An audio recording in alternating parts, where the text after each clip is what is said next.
Hello there everybody, Sam's Trains here and welcome back to the railway. I've neglected my Triang collection.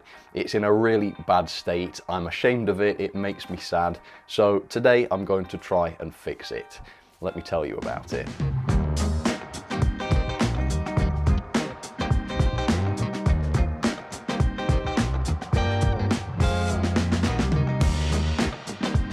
So you might remember last year I made a video about how I almost ruined my collection of over 500 engines by accidentally covering it with airbrush paint. I wasn't filtering the air properly while I was airbrushing and that caused brown paint to settle on my engines.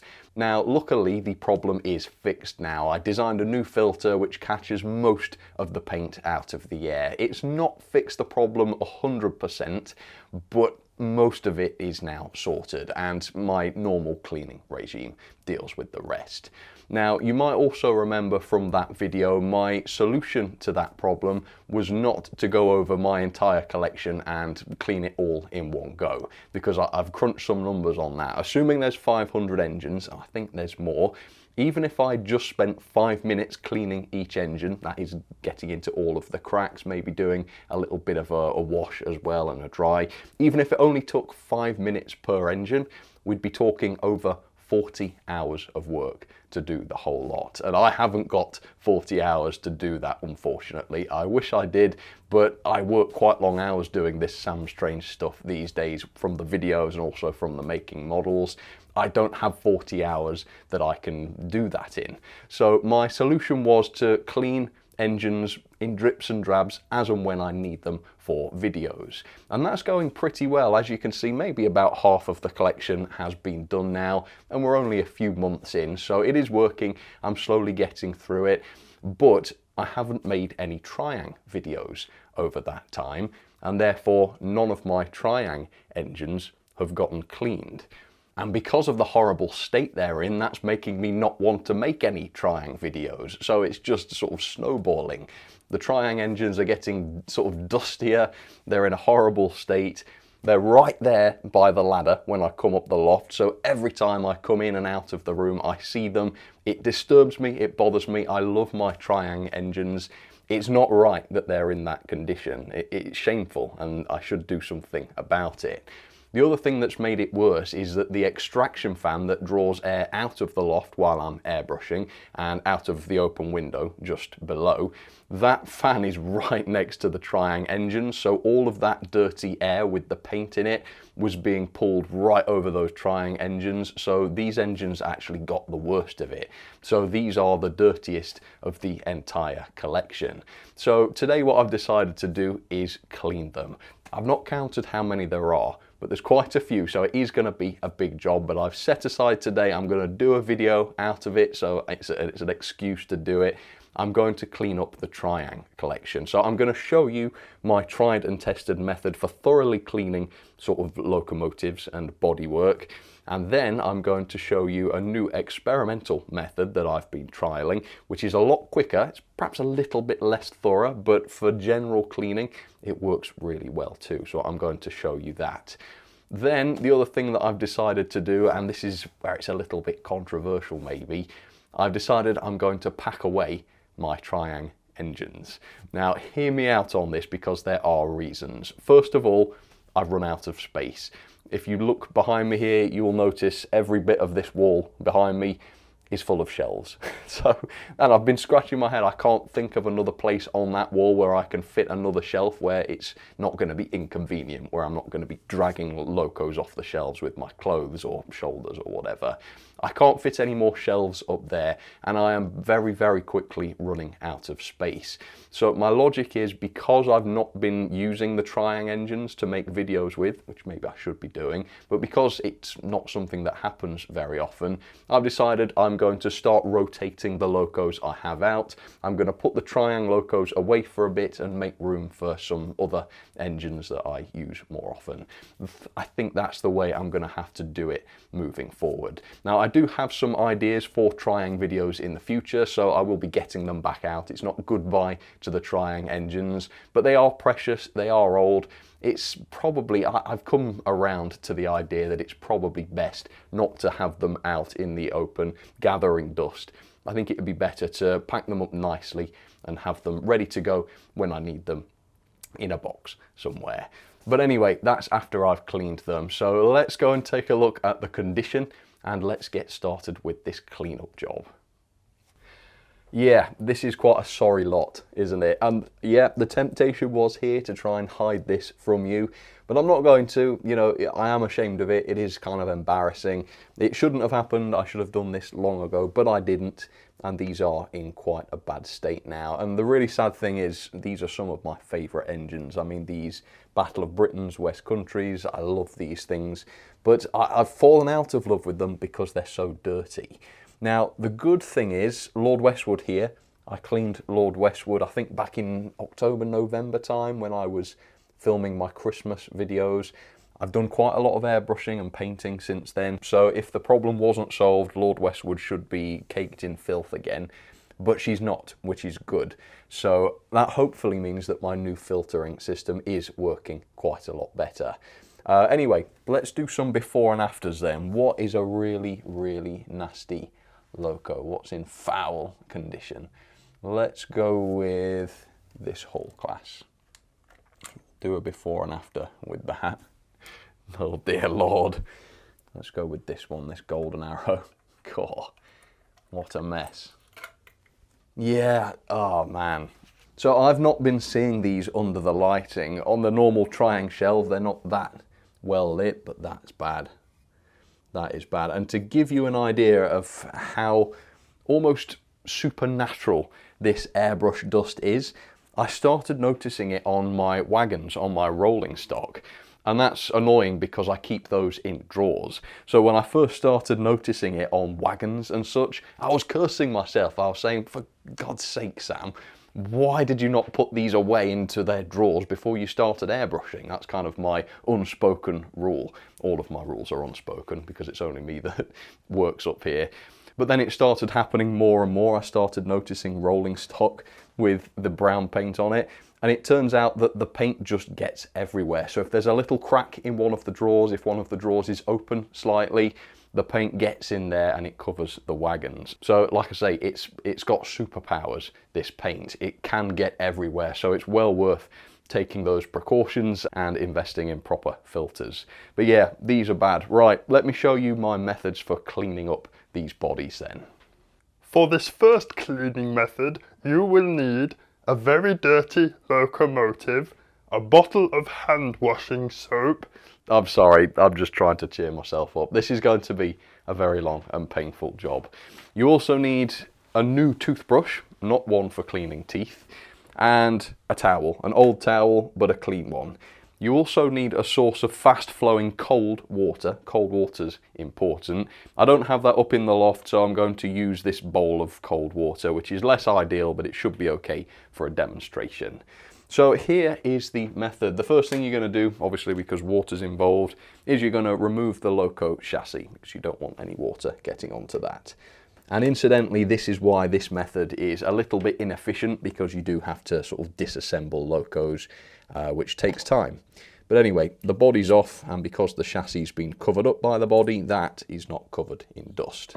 Then what you're going to do is take your hand soap and spray a little bit of that, spray it, I don't know, press, dispense, whatever you want, a little bit of that onto the toothbrush, and then dry, without wetting the loco, you give the loco a scrub.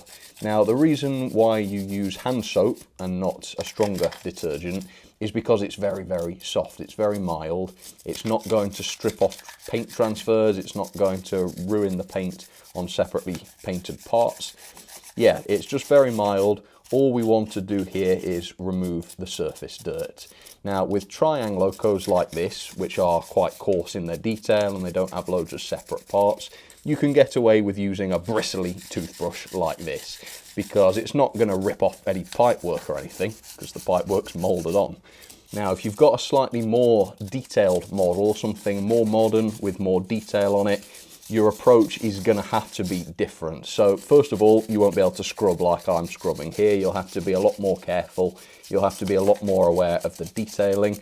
Your other options are to use an old toothbrush. Like I said, this is a new toothbrush, and a new toothbrush is bristlier than an old one, which makes it better for cleaning. But an old toothbrush, one that's well used, is softer.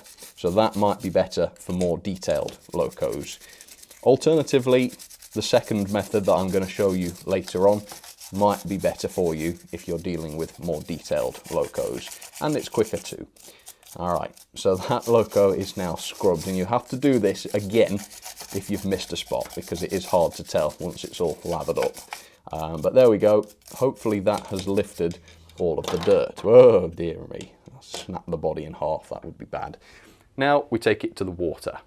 So normally what you're going to want to do is take your loco body and put it under fast flowing cold water, either out of your main tap in the house that comes straight from the water main, or from like a hose pipe outside. Now, it's a little bit counterintuitive that, because normally if you want to wash something properly, you would use warm water. Warm water is better for washing.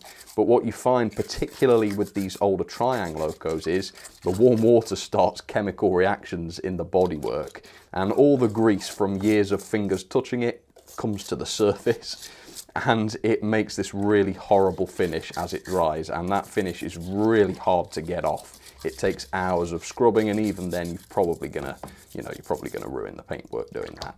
So yeah, cold water just removes all of the surface dirt without creating those chemical reactions. So the fast flowing cold water is better because it carries the soap away faster. Obviously here I've had to do more scrubbing, but there we go, you've got a wet body there. Oh, let me shake that off. And then in comes the towel. And what you're doing with the towel is just dabbing. What you're not doing is rubbing, because again, rubbing is going to pull off transfers, it's going to pull off painted parts, so you're literally just dabbing it dry. It's not too important with this loco because it's not got loads of painted details, but it's got a few, so it's worth just being careful. Now obviously just patting it dry like this is not going to do the full job. It's only going to dry it to an extent. After you've done this, you've then got to really leave it.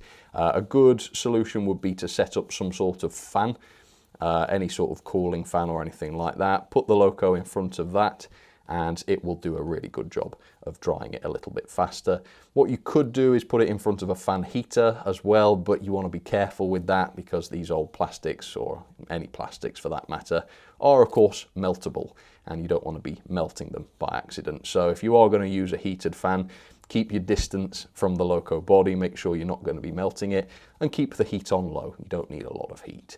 So that's sufficiently dry for now, I would say. I will now leave this to dry by itself, and we'll come back later and I'll show you the results. Let's talk about this second cleaning method then that you've heard tell about, and I should say this one is a bit less tried and tested. I've not been doing this for as long. There might be some brands of loco that this is bad for, I don't know, but I did this with the locos in my recent LMS video, and I think they scrubbed up pretty nicely.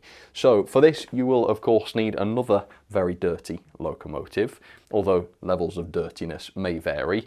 For this you'll also need at least 2 paintbrushes. Now if you're doing a lot of engines, if you're doing your whole collection like I will be, you're going to want more than 2 paintbrushes, or you can use 2, but you're going to have to wash them and wait for them to dry periodically, which will slow you down. So as many paintbrushes as possible, and some of this, some glass cleaner. I use this Sudol glass and mirror cleaner, which is quite a mild one, I think, and this has not been stripping off paintwork or transfers. We'll see what it does with the Triang loco, but yeah, obviously glass and mirror cleaner, brilliant stuff because it's designed for removing greasy fingerprints. That is perfect for cleaning loco bodies and such. So I'll show you what you do. So the first thing you do is you want to elect a paintbrush that you're going to use for dusting. So this is going to be Sir Dust-A-Lot. You grab your locomotive, sorry, I'll try not to be funny, it's stupid. And you want to do this bit outside or over a bin or over a bowl of cold water if you're really strange. And then with your dusting paintbrush, you're going to take the worst of this off.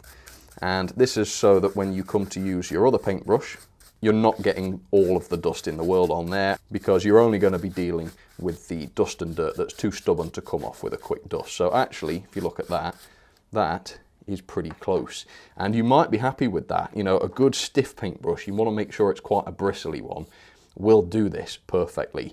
But if I was to put a close-up lens on this now in a review, you would still see issues like there, look, on top of that nameplate. So I might be able to get that off with this, but it's not coming off perfectly. This is where you wouldn't believe it, would you? Yes, of course, one of the front bogie wheels had to drop off and go in the water.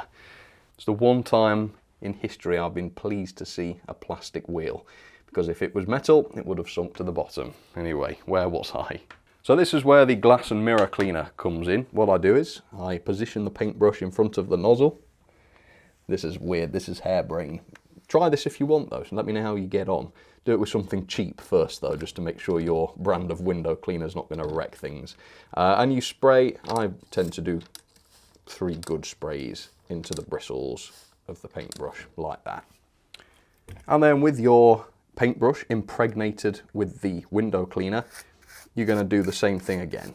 Brush over it, focus on the problem areas, and anything that was too stubborn for the other brush to remove should now be lifted, and you should get a nice clean finish on the engine.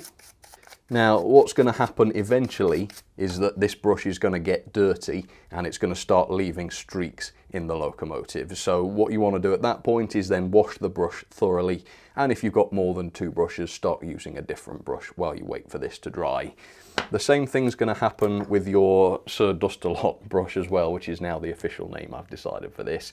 Eventually this is going to get, as you can see already, I've used this quite a bit for this purpose already, you're going to start to get the dust and paint impregnated into the bristles there. That's the second time I've used that word, I apologise.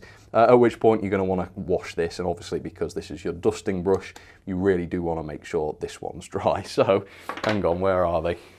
I've been to the wholesaler. I've got a friend who got me into the wholesaler, and I got 12 paintbrushes here for £6.39 without VAT. It was probably more like a tenner with VAT. So I got a load of paintbrushes to do this with. And then with the locomotive itself, you're really just going to wait until that dries naturally. And I can already see I've missed a spot there, so I'm going to grab my window cleaning brush, which has dried a bit, so let's add a little bit more of the window cleaner. And I'm going to get the bit that I missed. This is, I suppose, the downside of this method. It's a little bit less thorough. You are a bit more liable to leave spots undone. But yeah, that's pretty good, I think. So I'm going to leave that now to dry naturally. Let's do some before and afters then. So here's how the Princess looked before I did the wet washing process. Very dirty. Now that's come up really nicely. Here's how the whole class looked before I did the dry washing process with the window cleaner. And yeah, as you can see, this one went a little bit wrong. So remember those chemical reactions I was talking about that we wanted to avoid? Yeah, they've happened a little bit in this bodywork. So I think the window cleaner was a bit too much for this Triang body. It's not the end of the world. With thorough cleaning, you can get this off, but it defeats the point of doing this quickly. This would have been better with the cold water method. So I think for my Triang locos, I'm going to go with this toothbrush and cold water method. That seems to be the quickest way with the Triang engines. With something newer though, like the LMS locos that I did the other day, the window cleaner method seems to be good. And as you can also see, even though the hull looks a little bit messy now, at least all of the paint and the mess has come off it. So it's been effective at removing the dirt, and none of the paintwork and lining and such has come off.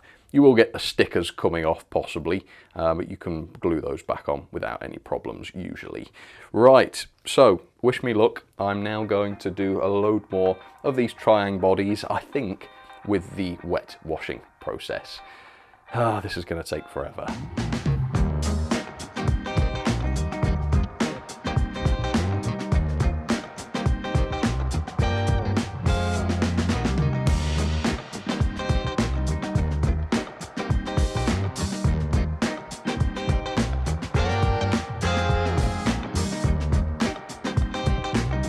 Okay, I've got a bit of a production line going. So I've got the fan on, I've got a row of bodies building up on the ground. I've got the chassis waiting for the loco bodies to be dry. Then I'll put them all back together and put them back on the triang shelf, and we'll see how it all looks. I'm going to stop filming now because this is the point, watch my hair doesn't go in the soapy water, this is the point where the video could start to get a bit boring. So I'll see you later. Wish me luck.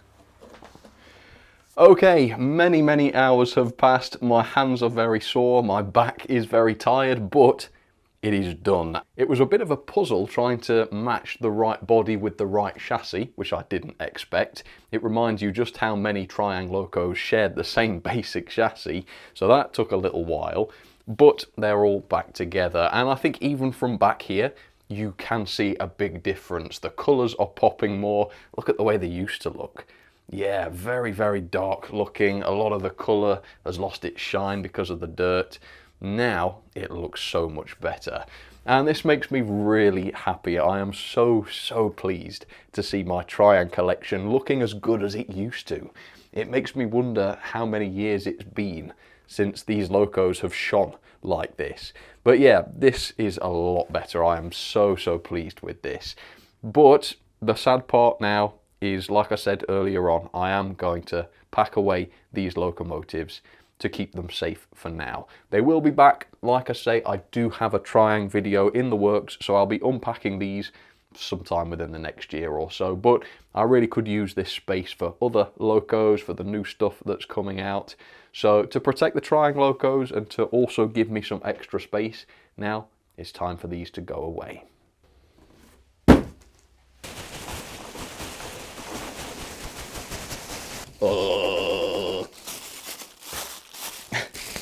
I suspect we're going to need a bigger box, or at least more boxes. But anyway, let's bag the engines up, let's get them in.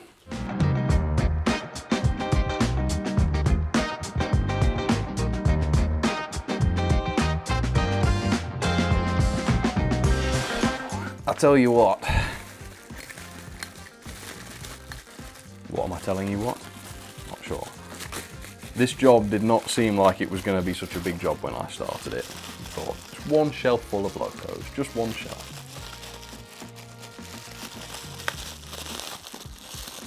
Never again. Never again. Right. We're getting there though, we're getting there. I shall sleep well tonight.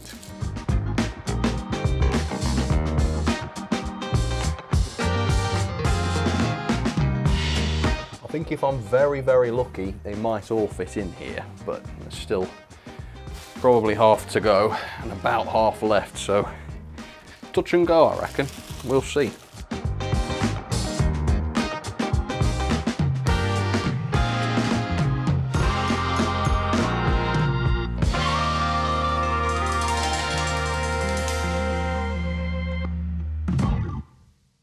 Okay, the locomotive lasagna is complete.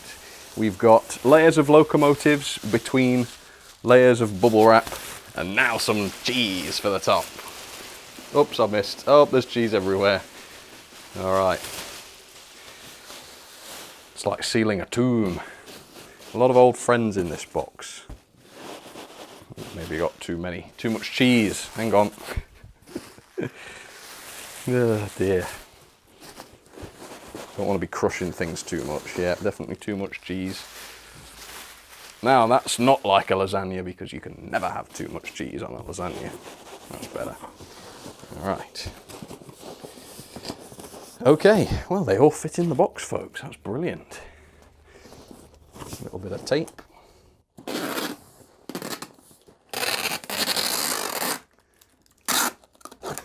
And then off to the oven it goes. All right, I won't do that part. All right, this is going to need extra reinforcement. Actually, I've started now. Don't really need to reinforce the top. It's just the bottom, really. Right, can I lift it then? Let's see. Oh God. Yeah, that's heavy. I need to be careful with that. But you know what? It's fine. I'm not going to be sending this in the post, they're just in storage, so that's absolutely fine.